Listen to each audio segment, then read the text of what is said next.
Olá! Hoje a gente vai mergulhar de cabeça numa teoria econômica que é, no mínimo, fascinante. Pensa só, o que o reino futurista da inteligência artificial tem a ver com a realidade suja e industrial da extração de petróleo do século XIX? Vamos explorar uma análise instigante baseada no trabalho do pesquisador Colin Hendricks, que levanta uma questão super profunda. O que acontece de verdade com as democracias quando uma tecnologia nova gera uma riqueza absurda, mas sem precisar de trabalhadores? Para entender essa tese complexa, a nossa análise de hoje vai passar por 6 pontos rapidinho. Primeiro, o paradoxo da IA e do petróleo. Depois, como a tributação construiu democracias. A realidade do petroestado, a ameaça da IA ao trabalho, a economia de escala e, por fim, os caminhos divergentes para a nossa sociedade. Ponto 1. O paradoxo da IA e do petróleo, encontrando pontos em comum entre trabalhadores braçais e algoritmos. À primeira vista, parece loucura, não é? A economia política de uma startup de inteligência artificial parece não ter absolutamente nada a ver com o mundo das grandes petroleiras. De um lado, a IA é aquela tecnologia moderna, startups ágeis, algoritmos super sofisticados. Do outro, o petróleo, aquele insumo puramente industrial, com trabalho físico pesado e empresas multinacionais gigantescas. São diferenças tão gritantes na superfície que fica super fácil a gente não enxergar as semelhanças que estão rolando logo ali embaixo. Mas quando a gente cava um pouco mais fundo, as semelhanças estruturais são impressionantes. Ambos os setores exigem um caminhão de dinheiro para a pesquisa e o desenvolvimento inicial. E o que acontece quando os custos de entrada são tão absurdos assim? O mercado naturalmente vira um oligopólio. Pouquíssimos dominam a jogada. O resultado disso tudo é a geração de rendas econômicas massivas por uma fatia minúscula de empresas, ao mesmo tempo em que exigem uma força de trabalho muito, mas muito pequena em relação a toda essa riqueza gerada. Isso nos leva ao ponto 2. Como a tributação construiu democracias. É aqui que entra a teoria fiscal do Estado. Para sacar por que essa questão da força de trabalho é tão importante, a gente tem que dar um passo atrás na história. Lá no século XVIII, a base dos impostos era a terra agrícola, que obviamente não saiu do lugar.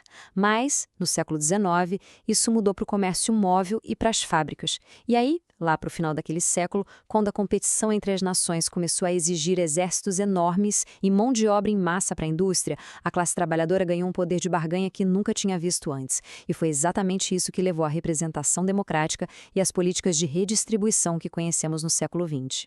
Basicamente, a regra de ouro foi: a tributação gerou a necessidade de negociar e essa negociação gerou a representação democrática. Os governos não começaram a investir pesado em saúde pública e educação simplesmente porque eram bonzinhos. Eles fizeram isso porque governar uma população altamente produtiva, que era essencial tanto para a economia quanto para as guerras, exigia que o poder fosse de fato compartilhado. Chegamos ao ponto 3, a realidade do petroestado. Riqueza sem a influência do trabalhador. Agora, pensa o seguinte. Todo esse longo processo histórico de negociação que a gente acabou de ver simplesmente foi ignorado nos chamados petroestados modernos. Pega o Catar como exemplo. Lá, o setor de energia produz absurdos 80% de toda a receita do governo. Mas sabe qual é a porcentagem da força de trabalho nacional que eles empregam no setor? No máximo 2%. É uma renda gigante, fácil de tributar, que banca uma abundância generalizada, mas sem que o trabalho dos cidadãos tenha peso na balança. E sem esse peso, as pessoas acabam sem voz real na governança. E a coisa fica ainda mais complexa. Quando essa grana toda precisa ser dividida entre uma população muito maior, como acontece na Rússia ou na Arábia Saudita, o cenário muda de figura. A riqueza energética continua blindando o governo contra a democratização, mas em vez de riqueza para todos, a gente vê uma elite nadando em dinheiro enquanto a maioria vive na subsistência. O que sobra disso? Jovens supereducados e frustrados, e governos que preferem muito mais usar a força do que tentar qualquer negociação civil. E é aí que entramos no ponto 4, a ameaça da IA ao trabalho, separando o crescimento da força de trabalho. Isso tudo nos traz para o alerta estrutural que a IA avançada representa hoje. A IA não é um setor qualquer, ela é o que chamamos de tecnologia de uso geral. Isso significa que ela afeta a economia de ponta a ponta. A IA atua como um substituto direto para o trabalho cognitivo e, quando junta com a robótica, afeta o trabalho físico pesado também. Se a inteligência artificial realmente substituir a mão de obra em larga escala, o mercado de trabalho pode se descolar totalmente dos ciclos econômicos normais. A gente pode ver grandes saltos no PIB, muita riqueza sendo criada, e, ao mesmo tempo, quem vive de salário continua estagnado. E olha, não é só sobre emprego. Tem a assustadora questão do controle social. Para pensar na vigilância analógica de antigamente, tipo a da Alemanha Oriental, custava rios de dinheiro e precisava de até 2% da população trabalhando apenas nisso. Era super intensivo em trabalho. Agora, olha para a vigilância por IA. Reconhecimento facial automatizado, policiamento preditivo. Segundo o pesquisador Carl Boix, enquanto o petróleo apenas financia a repressão, a IA facilita a repressão de forma direta e a um custo incrivelmente baixo. Isso tem um potencial de corroer super rápido a nossa capacidade de organização em sociedade. Ponto 5. A economia de escala. E por que as rendas da IA podem não se dissipar tão cedo? Com tudo isso, é natural a gente pensar, pera lá, a própria livre concorrência não vai derrubar os preços e espalhar essa riqueza com o tempo? Em mercados comuns, sim. Há substitutos, as barreiras são baixas e as rendas se dissipam. Mas no mercado de IA, a banda toca de um jeito bem diferente, muito parecido com o do petróleo. O desenvolvimento desses modelos de fronteira exige um poder de computação colossal, infraestrutura pesada e muita integração vertical, controlando desde os data centers até os chips. As barreiras para entrar nesse jogo são altíssimas, fazendo com que o mercado se pareça muito mais com uma extração monopolista do que com algo perfeitamente competitivo. Os economistas Anton Korinek e Lee Lockwood levantam uma lebre importantíssima aqui. Eles alertam que a IA transformadora pode simplesmente destruir as duas principais bases que sustentam os estados modernos de hoje, a renda do trabalho e o consumo humano. Com um punhado de empresas dominando a produção e usando quase nenhum trabalhador, fica a pergunta de $1 milhão. Quem ou o que vai pagar a conta dos impostos para manter as democracias funcionando? E o efeito dominó é profundo. A IA passa a competir violentamente com setores que dependem puramente do conhecimento humano, como na área jurídica ou farmacêutica. No campo militar, os drones automatizados separam completamente os custos de uma guerra da necessidade de recrutar a população civil. Se o Estado não precisar mais de trabalhadores educados e com saúde para a economia e para a defesa funcionarem, os governos podem acabar perdendo todo o incentivo de investir nisso, reduzindo os gastos apenas para o mínimo necessário para evitar rebeliões e manter a ordem. O que nos leva ao ponto 6, nosso último tópico. Caminhos divergentes para a sociedade, evitando a maldição dos recursos.